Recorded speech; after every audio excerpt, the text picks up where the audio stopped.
Hi, guys. I'm Christian Esguerra, and welcome to this week's episode of our Facts First podcast.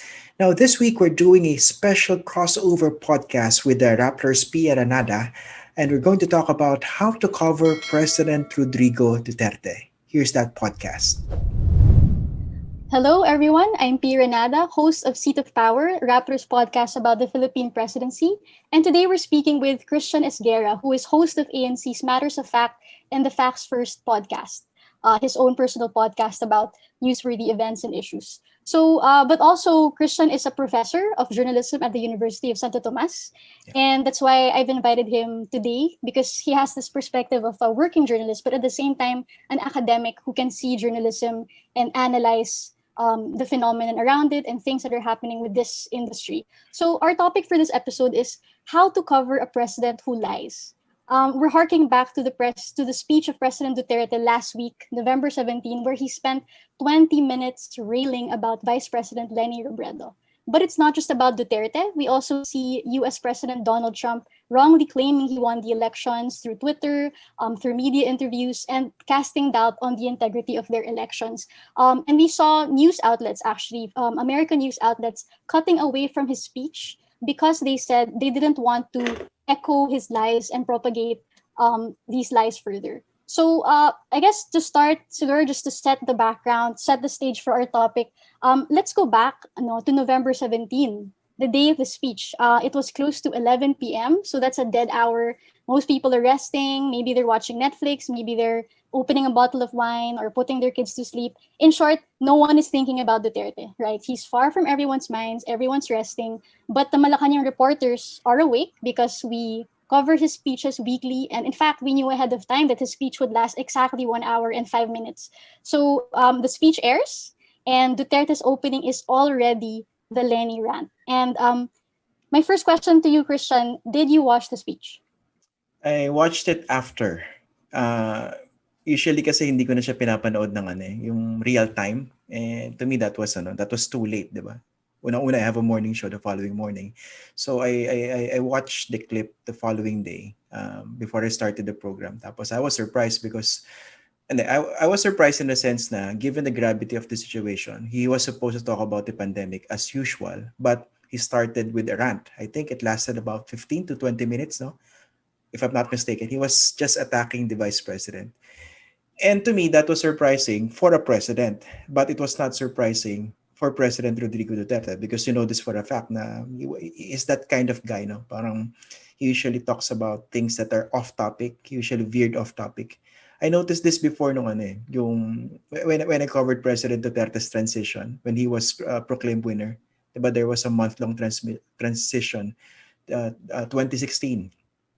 And then I was in Davao. I stayed there for about a month. The first time I saw him, that was the first time I saw him in person and actually heard him at length during a press conference. Late night yun eh. So I think 9.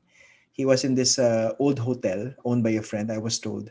Then ang haba ng press conference and he was joking. He was telling a lot of stories.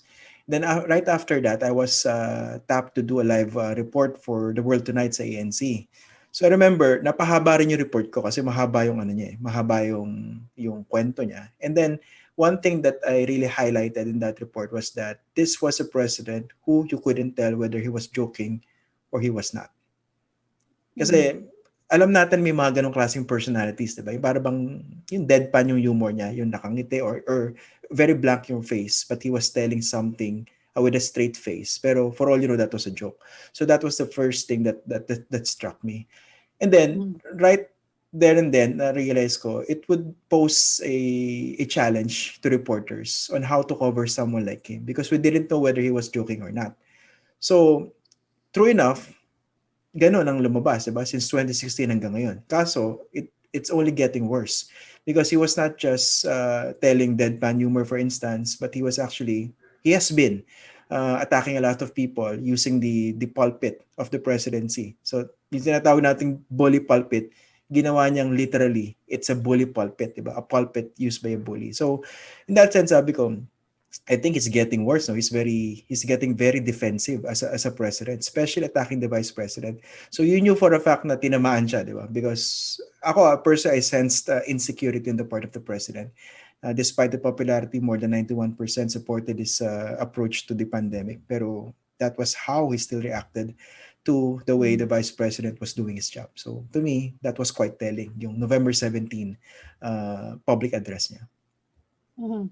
And you pointed out nga na, yun nga, he has a propensity talaga for long speeches. But at the same time, yung speeches niya, especially nung transition period that you covered, maraming scoops. Kasi diba yung appointments niya, and I mean, so many things in his speeches, even if they may be irreverent, even if they may be full of insults, marami dun pieces of news that you're mandated to cover as a journalist. And reporters who cover those speeches, like me, we really live tweet them because we know that people's interest is high, and we know that people really want blow by blow updates. And that's why we have a lot of live tweeting during Duterte's speeches, right? And I think that's the crux of the issue at hand, that reporters really tweet live, and it's a fast paced activity, right? It's like boom, boom, boom, like statement after statement, news headline after news headline. Mabilis yan, dami-dami yung sinasabi, lahat posibleng news item. So that happened also in the speech in November 17, where we had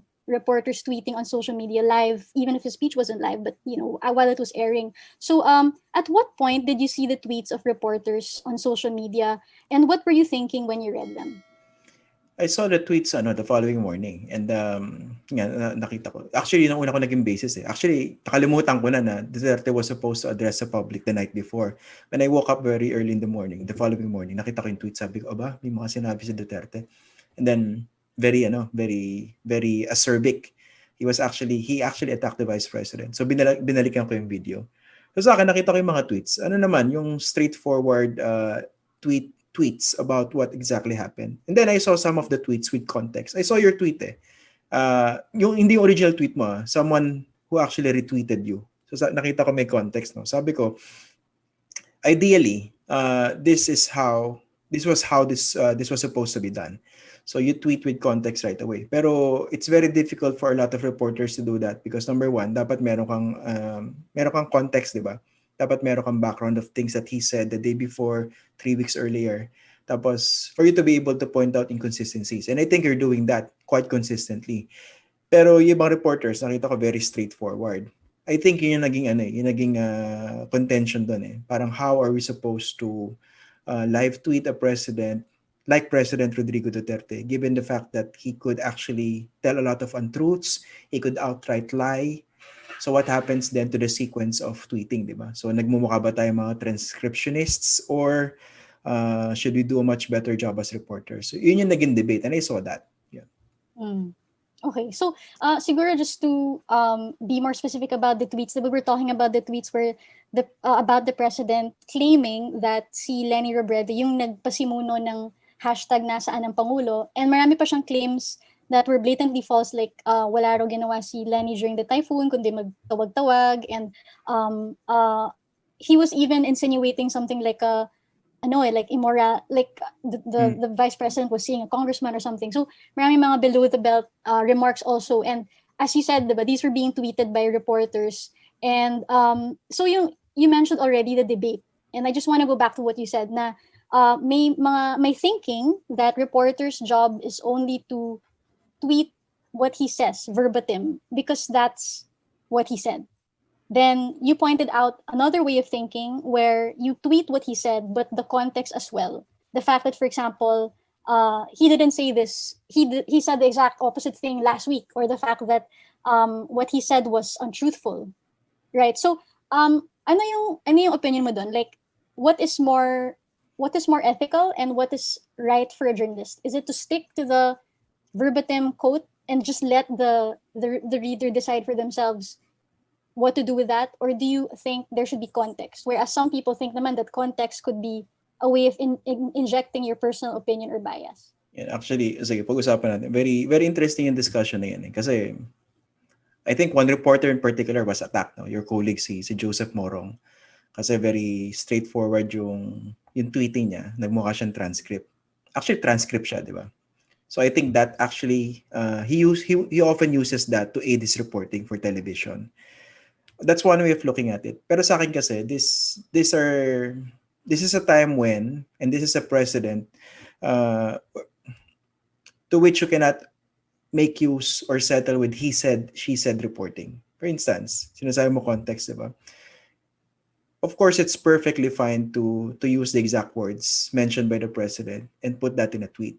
Pero you know this for a fact na a lot of context is lost on Twitter. Kung sa story nga ang dami nawawalang context, what more sa Twitter, 'di ba? I think 280 characters. So, kahit gawin mo siyang thread, pag nilista mo lang diyan lahat ng sinabi ng presidente and leave the interpretation to the people without providing context, I think the journalist surrenders his role as a journalist and descends into the simple job of transcription by doing that. Kasi anybody can do that. The Malacanang the presidential news desk can do that. So yung Philippine Information Agency can do that. So bakit tayo pinupuntahan ng mga tao? Why do they go to reporters? Because we try to make sense of the chaos. It's very chaotic, di ba? Especially when you cover President Duterte.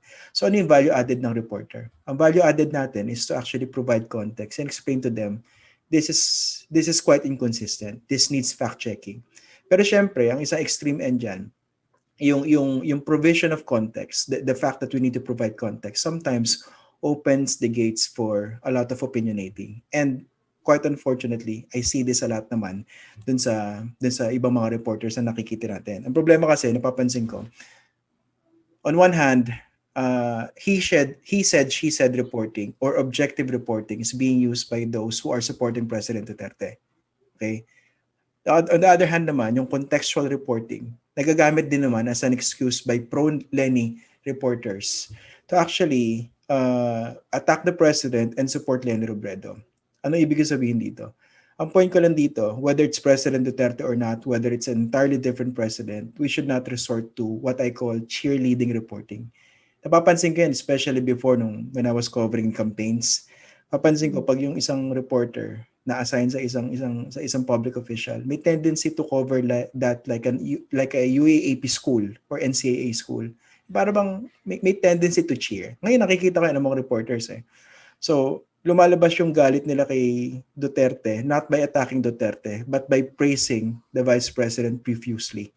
So I think that in itself, kahit na between Lenny Robredo and Duterte, makikita mo naman kung sino yung Vargas, yung very crass, di ba? Makikita mo yung difference eh. Even then, as a journalist, that leads to a lot of disservice as well. Kasi what if we embrace that kind of mentality, that kind of attitude in covering a different president or vice president? I think we are surrendering our roles as well, di ba? And worse, we might also descend into a transcriptionist, but under a different president, not President Duterte. Yun. Mm-hmm. Tapos meron din other naman, maybe an extreme side of things where may proposals that media should not even air or tweet Duterte's speeches at all. Like, whether it's part of a speech na puro lies or it's the entire thing. What are your thoughts on that? Ginamit yan kasi yung debate na yan, di ba, ginagawa rin sa United States when they cut off this press conference by President Donald Trump. Sa akin, ang personal opinion ko nun, MSNBC, I think, was among the first to cut short the live press conference. Sa akin naman, masyadong premature yung pagkakakat ng MSNBC noong time na yon. Kasi ang example ko nga nun, even if he was spewing a lot of lies or untruths in that press conference, you could actually put context that right away. Kasi mabilis lang naman yung press conference, diba? Pag sinabi mo agad, well, the president just said made a lot of accusations, but presented no evidence. We'd like to make that clear to our viewers. He never presented any evidence right after that. Pero pag pinutol mo agad, kasi parang lumalabas yung exasperation ng reporter. Para bang, what if after putulin nung MSNBC broadcast, yung live interview, yung live press conference, nag-announce si Donald Trump na, well, despite that, I'm accepting defeat. Diba? Well, despite that, I would like to congratulate Joe Biden. So you missed that opportunity. Sa atin sa Pilipinas, fortunately, I think mas weird yung presidente natin compared to Donald Trump in terms of press conferences. I think we have the luxury of choosing or picking and choosing which parts of the president's recorded address we are supposed to air. Kasi naman, di ba, recorded naman yan, karamihan na, di ba? Before, they tried yung live, pero I think even those close to President Duterte realized na it would be much more difficult to do a live to air the president's address live kasi nga ang daming lumalabas na hindi mo maintindihan, di ba? So ngayon, pwede natin pakinggan, pwede natin piliin kung ano ilalabas without necessarily cutting the broadcast. Ang tanong naman, willing ba yung mga broadcast stations? Willing ba yung mga news organizations? Number one kasi, maraming takot, di ba? And then, gagamitin na excuse, well, it's the president talking, we have to listen to what he has to say, but we don't have to actually just, you accept all the lies that he would, the deluge of lies that he comes up with each time he talks. Kasi parang again, hindi na ito yung panahon na he said, she said reporting. Kasi pwede mo pagtsagaan he said, she said reporting sa very simple and benign stories. Pero if this is a president talking about a lot of lies and untruths, ibang usapan eh. And if you notice pala, ang ginagamit ko kasi dati before na term, kasi there's a difference when you say, the president lied or the president didn't tell the truth, di ba? When you say the president lied, meron ka agad moral judgment sa kanya. Pero pag sinabi mo, he didn't tell the truth, sinasabi mo, hindi siya nagsabi ng totoo, di ba? Pero ngayon kasi parang obvious naman, nagsisinungaling yung presidente, di ba? So, actually, parang when I tweet, like, itong years when I'm covering Duterte, nag-iiba yung term, parang I kind of distinguish between how to label yung falsehood niya. Kasi ako, when I use lie, when may intent to deceive si Duterte. Like lie, as in, alam niya, he knows better, but he lied. Whereas yung falsely claims or falsely says, kasi may times talaga that the president doesn't know any better. Like, I feel na, hindi talaga niya alam, hindi siya siguro rigorously study or he got a name wrong. Like, di ba palagi yung sinasabi, sinyalo sa drug cartel, it's Sinaloa. So, mga ganun, like things like that. If you're covering the president for years and you know how his mind works, yung mga quirks niya, you can kind of draw the line na, ito lie to, ito naman false claim lang to, hindi lang niya talaga alam. Hindi, yung ganun. Yung ganun sa akin, we can say na the president misspoke on this particular matter. It was supposed to be Sinaloa, not Señalosa. Mm-hmm. I remember ito nagpa-practicum pa ako, hindi pa naman ganito katanda. Nung presidente si Joseph Estrada, yung mga reporters, di ba, sabi nila, very grammatically wrong yung mga statements nung time na yun ni President Joseph Estrada or Estrada as a candidate. So ibang mga galit sa kanya, talagang nilalagyan ng sick yung quotes, di ba? Sa dyaryo. Iba sinasadya, di ba? O mali ka, sige, lalagyan kita ng sick, hindi ko i-correct yan. Pero let's say subject-verb agreement, di ba? O kaya yung gender bender. Sabi niya, may cabinet secretary and her, pero lalaking cabinet secretary. Yung pag ganon, di ba, technically, pwede mo nang ayusin yung yung pronoun nun eh. Pero dito kay President Duterte kasi, would you allow him to actually misspeak? Kahit na hindi naman lahat syempre ng mga hindi tamang lumabas sa bibig ng presidente. Hindi naman lahat yun intentional or I think malicious, di ba? Kung talagang hindi niya nabasa o kaya siguro kagigising lang niya o bagong inom ng gamot, pag ganon, we can say the president misspoke on this particular matter, di ba? Yung kanina nga yung Sinaloa. Pero dapat kasi, yung nagko-cover na reporter, dapat aware din siya rin sa issues. Hindi niya magagawa yan pag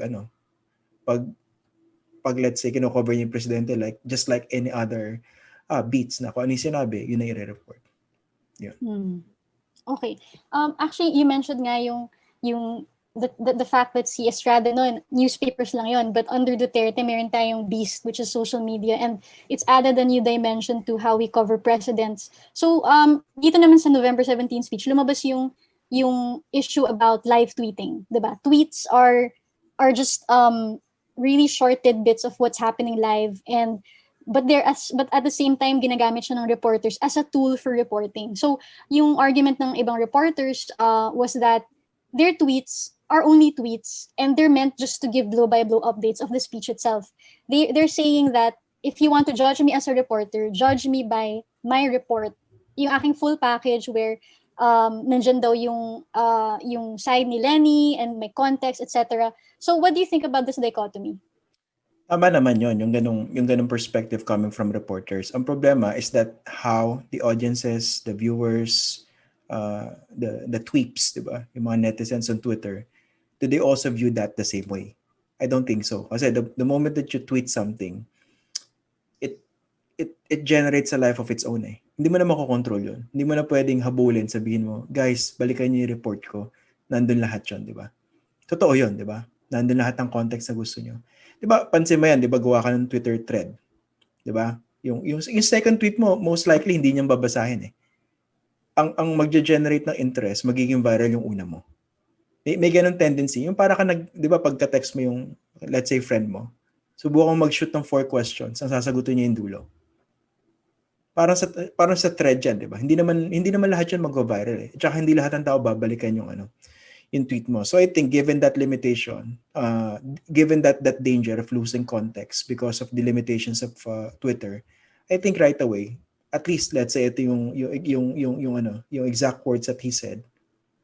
Kung kasya pa rin sa characters allowed, lagyan na ng context. Kung hindi, thread. Doon sa susunod na thread. So mahirap talaga eh, pero we have to adjust eh. Lahat nag-a-adjust eh. Ako kasi naranasan ko yung transition from the old and the new eh. Yung, di ba, 2007 yung Twitter na yan. When inabutan ko pa nung pumasok ko sa industry, inabutan ko yung typewriters, yung fax machine, yung Palm Pilot na ganyan. Tapos, nagkaroon ng Friendster na hindi naman ginagamit sa reporting. And then, Twitter. So, nung time na yon, I think I made full use of Twitter nung good use of Twitter noong 2012, impeachment of Renato Corona. So yun talaga, blow by blow yung account doon. Pero noong time na yun kasi, hindi ganun ka-involve yung mga tao sa sa story compared ngayon eh. Ngayon kasi, at saka for better or for worse, ang magandang, sa tingin ko naman, this is for the better. Anong nangyayari? Mas binabantayan ng mga tao yung reporters. Never mind the trolls, talagang may iba sila intention. Pero I think generally, mas may focus yung mga tao to actually assess the credibility of reporters and the credibility of their reports. So I think this would actually give us more an opportunity to do better. Kumpara dati na parang yabang-yabang natin, di ba? Na pag lumabas naman sa atin yan yung totoo eh. Hindi mo na pwedeng sabihin ngayon yan eh. Mm-hmm. Magandang segue yan to the next question from me that focusing naman on the reporters who play the role dun sa coverage. And alam natin na yung beat in charge kay Duterte is yung Malacanang Press Corps. So MPC, it's a very old organization. I think since the beginning of Cory admin or even before Marcos time, diba, may Malacanang Press Corps. And it's a private club of journalists who at the same time may arrangements sila with Malacanang na sila yung parang sort out ng anong protocols, yung kailangan sundin to make sure that presidential coverage ay maayos and parang may coordination between the government and the media. So in this day and age, do you think nagbago yung MPC in how it's covered the president? Ako ba kung compare ko rin sa experience ko rin I was part of the MPC before eh, when I covered Gloria Macapagal Arroyo tapos si Noynoy Aquino. And then nung lumipat ako sa ABS-CBN kasi ang coverage ko kay Duterte, hindi yung as part of MPC, pero per story or per event. Minsan papadala ka sa isang state working visit, 'di ba, abroad or dito sa Pilipinas lang. Ano napapansin ko kasi especially under Duterte, I think the MPC, sad to say, generally timid. Okay, so that's quite unfortunate. Generally timid in terms of in terms of coverage of President Duterte, especially during the early years, during the first 2 years. Parang yung honeymoon period na binibigay usually ng press sa isang presidente, binigay kay Duterte naging protracted eh. Although napansin ko rin yan when the press covered Noynoy Aquino. Yun naman kasi parang darling siya because of the so-called Cory magic eh. So napansin ko rin napaka-extended nung honeymoon period ng press for President Benigno Aquino III ng time na yon. Pero lately, napapansin ko, medyo mas tumatapang yung Malacanang Press Corps in terms of covering the president. I think, number one, because of realization that they have no other choice but to report it that way. Ito kasi, medyo awkward tong conversation natin, Pia, kasi ikaw member ka ng Malacanang Press Corps and you're one of the few who are actually doing a lot of critical reporting sa Malacanang, di ba? Kung napansin mo, I don't know, I'm sure you realize this, di ba? Pag pinupuri ka nila, lagi may caveat, di ba? Parang sinasabi, kahit ano pang sabihin niyo sa coverage ng Rappler, hindi niyo man gusto si Pia, ganito, di ba? Napapansin mo ba yan? Sa mga forums na yan, for instance, sinasabi ko dati, napaganda pa yung binan ka sa sa Malacanang because hindi ka na restricted dun sa daily reporting ng Malacanang in terms of uh, accessing the president through the Malacanang press corps. Kasi ngayon marami namang avenues, 'di ba? Pero that didn't make the action of the president to ban you any acceptable, 'di ba? Hindi siya acceptable at all. So, ang point ko lang dito, in terms of covering the president, I think the NPC needs to do a lot of soul searching, I suppose, and then realization na this is a different president and the way that we covered previous presidents before may not necessarily be the right way or may not necessarily be enough to cover this kind of president now. Kasi whether you like it or not, napapansin ko yan, across presidents, lagi may group ng Malacanang press corps. I won't name names now, pero lagi may group within the Malacanang press corps who are very subservient to any sitting president. Alam mo yan, di ba? Alam mo din din Malacanang press corps yan. Tapos, meron ka namang papansin doon na merong small group of reporters na talagang critical of any sitting president. Hindi dahil si Duterte siya, si Aquino siya, or si Arroyo siya. But just because that's how it's supposed to be reported. May iba naman na they're just going through the motions, di ba? Kailangan mag-file ng story because ito yung requirement sa akin ng office and that's it. This is the time when such kind of reporting would fail miserably in the face of this kind of president. Hindi din pwedeng ganun. Never mind yung group of Malacanang press corps members who are actually subservient to President Duterte now.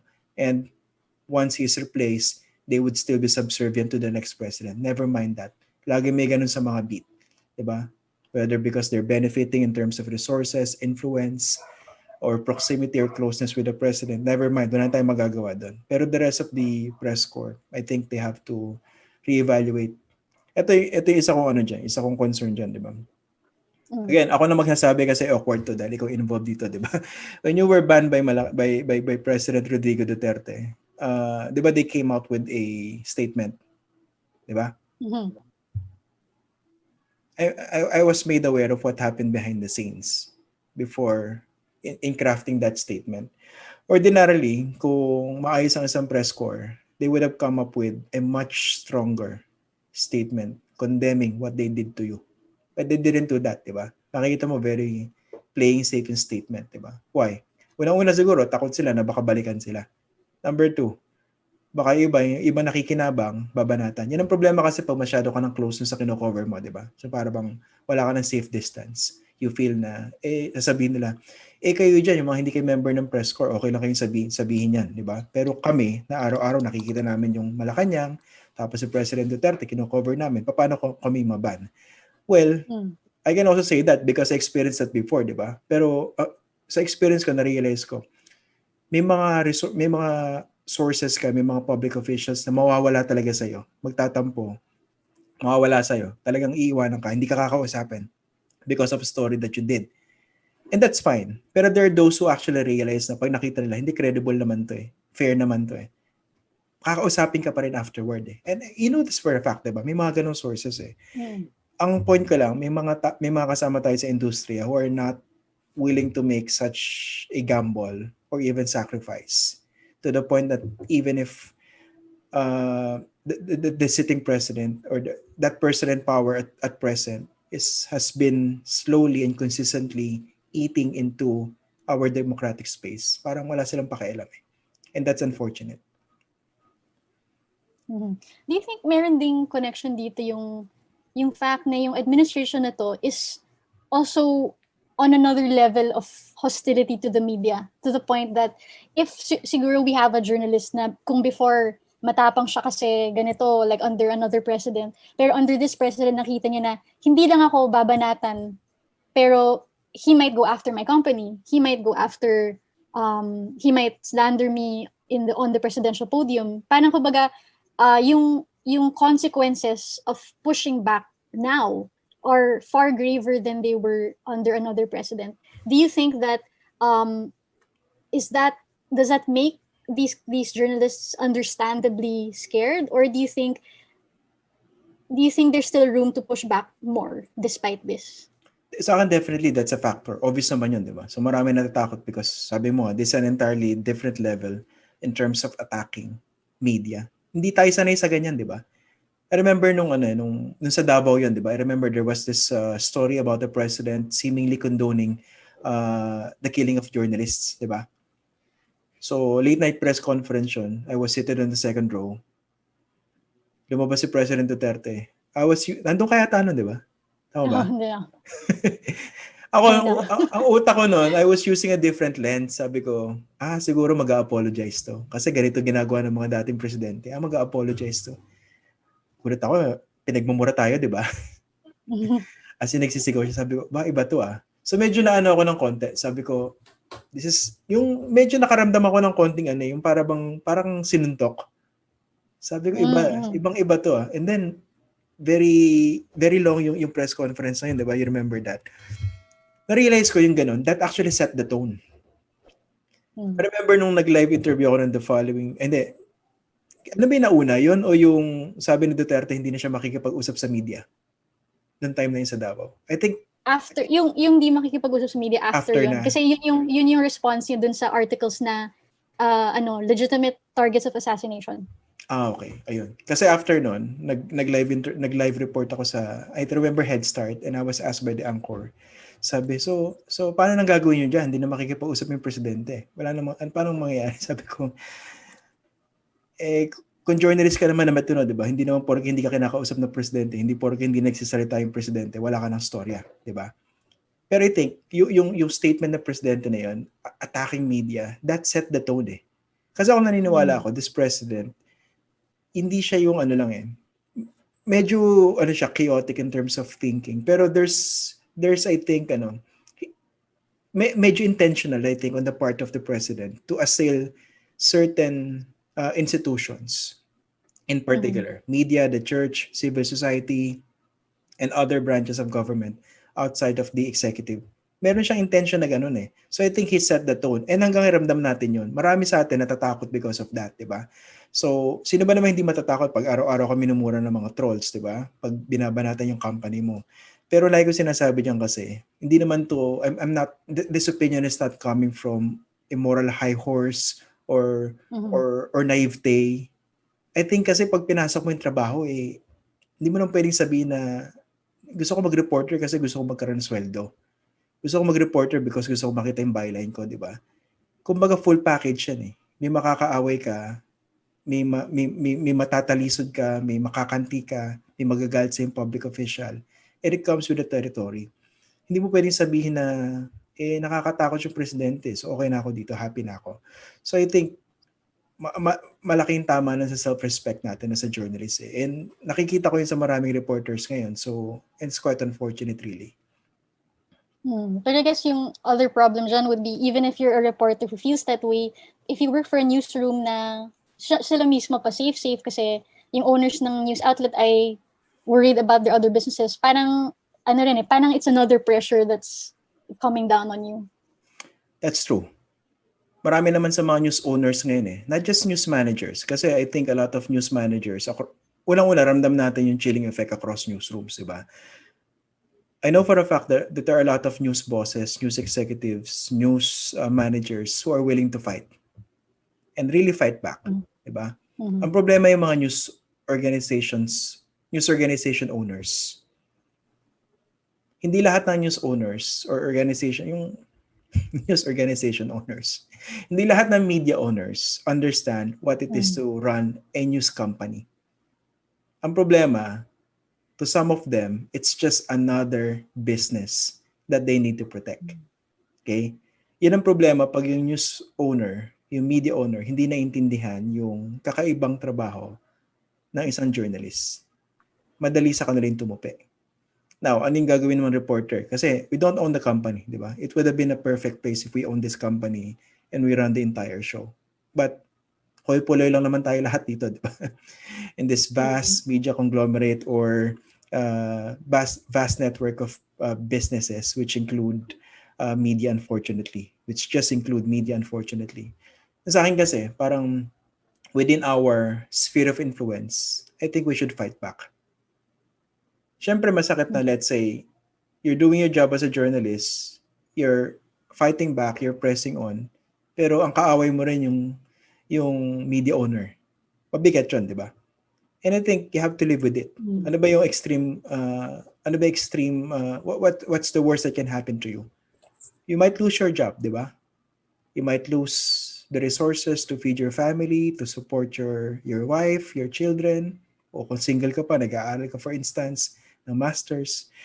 Pero ganun eh.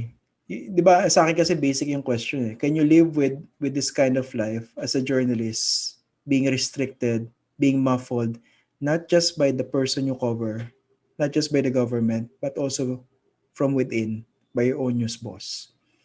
Yun ang mahirap, di ba? So I think that's a question that we need to we answer to answer dito. Okay.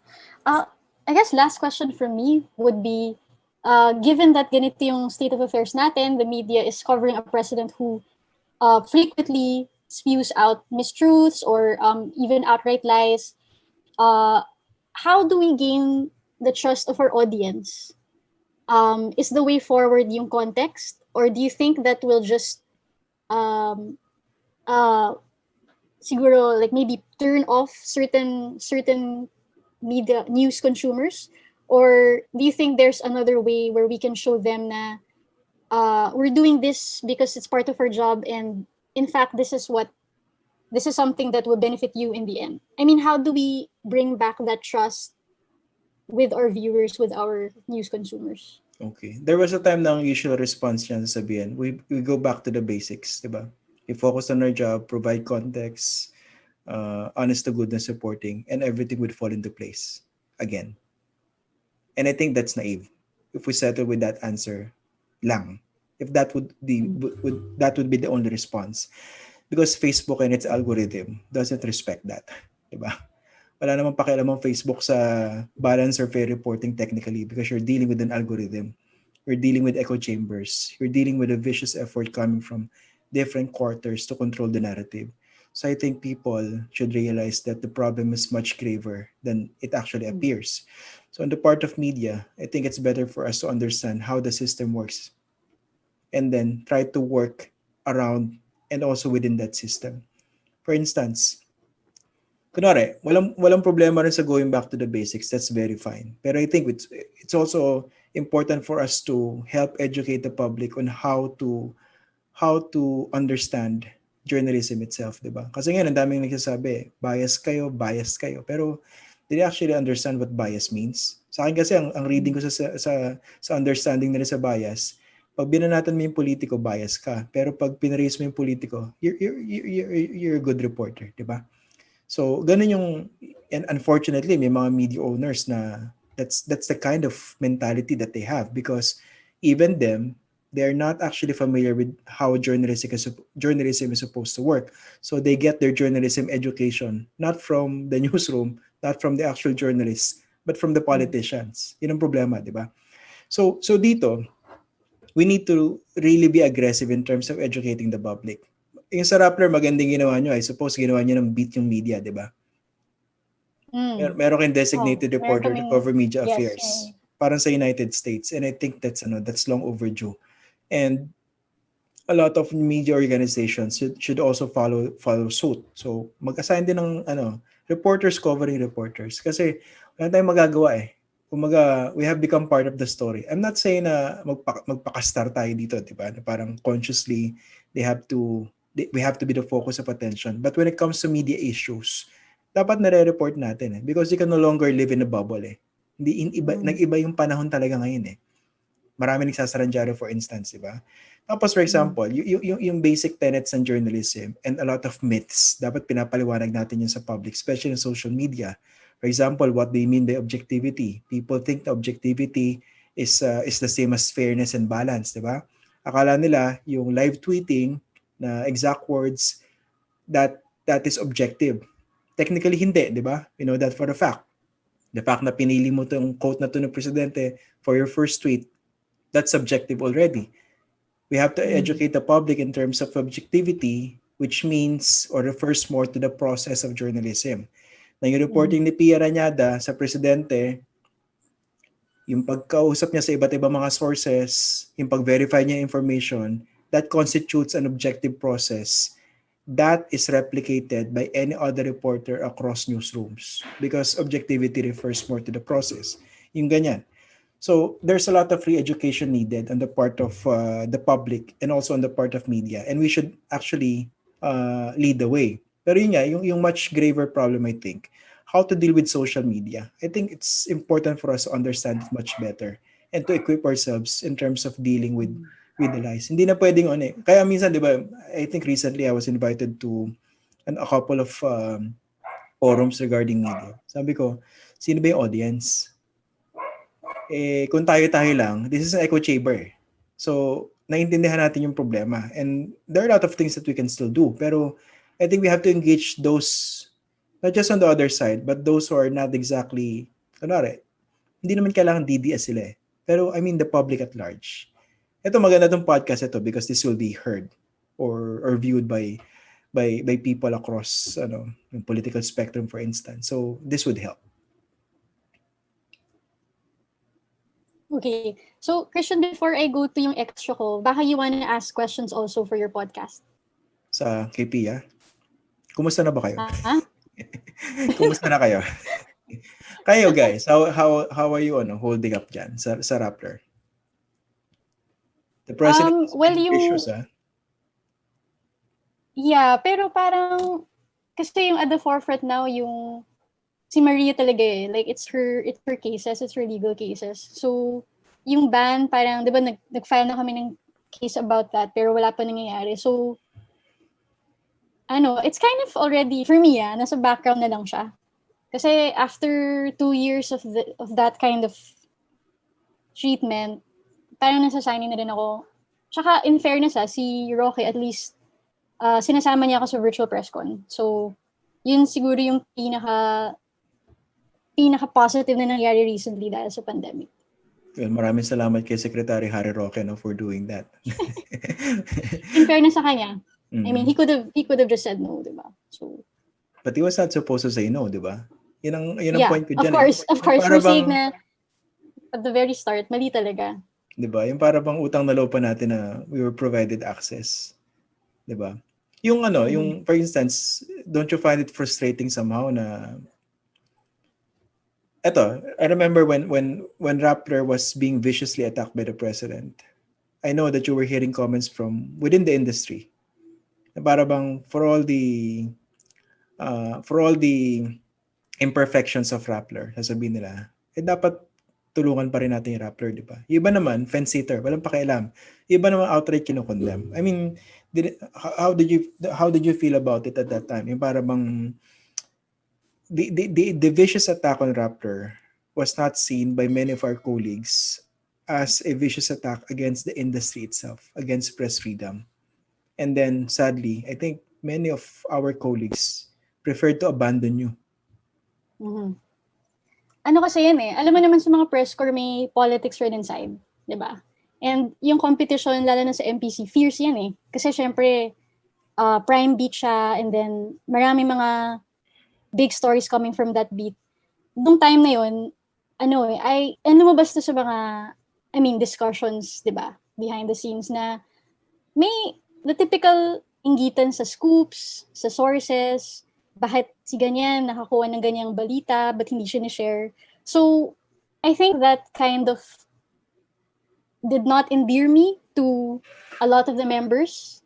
And may mga few. I'm saying not all talaga. In fact, not even most. May few lang talaga who took that against me. And I think may kasi yung few na yun But in effect, they ended up diluting the statement. Kasi there was really a stronger statement prepared. Pero parang bit by bit, na-dilute. But if you compare yung statement sa ABS-CBN shutdown ng MPC, di ba, much stronger. May it's a dark day for journalism. May ganun pang opening. But I think it also had to do with timing. I mean, apart from Rappler being the new kid in the block then, di ba, na parang some people didn't even take us seriously. And even, especially some media outlets didn't take us seriously. Nag-combine yun. But, so parang there was a feeling na, rapper lang naman yan, hindi naman yan yung malalaking outlet, so we don't have to make a fuss about it so much. And may thinking pa nga na, hindi, eventually, babawi yan ni Presidente, babalik si Pia, ganyan. So, pero once nag-shutdown na yung ABS-CBN, I think nagka-realization na, hindi lang pala Rappler. It nagkatotoo ka na bit by bit, parang making an example of small and then big news organizations. So, yun, I think it's also the timing and yun, the fact that marami pang factors like personalities and politics involved. Kaya that's why we have this sad state of affairs. Pero mukha bang nagising na yung mga colleagues natin na somehow this is an entirely different challenge, much more vicious, na we have to forget, at least momentarily, our petty petty issues against one another, di ba? Parang this is not the time to focus on them. Yung scoop na yan, di ba? Kasi nga, that's marks of cartel journalism, di ba? Yung para bang, pag may nakuha ka, dapat share mo sa lahat. Kasi nakikinabang ka rin pag merong share yung isa, di ba? I know that in different beats, may ganyan din, di ba? Nagiging cartel yung reporting. Paano kung talagang tinarabaho mo yung story, di ba? I mean, talagang kinaga mo yung source. So, I mean, why should they take that against you? Exactly. Tsaka I was new actually to political beat reporting nung pumasok ko ng MPC. So hindi ko talaga alam yung mga galaw na ganyan. I was even surprised na, may ganyan palang feeling na kailangan i-share yung ganitong statement or yung ganitong information. So I guess it was also on my part a bit of just cluelessness really at how things went. And I remember talaga maraming heat that went on me just for certain things like parang biglang talking to the president when apparently may kinampi arrange ganyan. So yun, but at the same time I agree na kasi yung source developing, yung cultivating a source, it's a very personal thing that you do. You take time out of your writing stories just to talk to them. And ako, yung sources na cultivate ko dahil yan sa campaign beat reporting And kaya ko sila na naging, parang may access ako sa kanila is because I really spent every day tailing the campaign team. I didn't sleep and talagang I would even ride in the same car, sleep in the same room sometimes kasi wala nang ibang, like sobrang short notice ng coverage na yon. As in, talagang I really poured my blood and sweat in the campaign reporting. And parang for me, ito na yung aking reward for that I have these sources that other people don't have. And I really didn't feel compelled to share those things. Mm-hmm. Tapos, of course, not everyone understands that, di ba? So, di ba, ang focus naman dito, di ba, you have to do your own independent reporting. Ako, I cannot imagine na let's say, yung source mo, may binigay sa yung document, and then gagamitin ko yung document na yan na binigay sa'yo. Unang-una, ano yung protection ko as a reporter when I report about that document that you got from your source, that you shared to me. Di ba? Parang, paano ko inimbento mo yan? Let's say, hindi ko sinasabing inventin mo yan, di ba? Pero, may ganong possibility. And number two, what if the story of mine, based on the document that you got, was assailed? Ano sasabihin ko? Pwede ba kita ituro? Si Pia kasi binigay sa akin yung document na yun Nakuryente tuloy ako. I mean, yung credibility mo sa reporter, lalong masisira, di ba? Unang-una kasi nangihingi ng dokumento from a fellow reporter.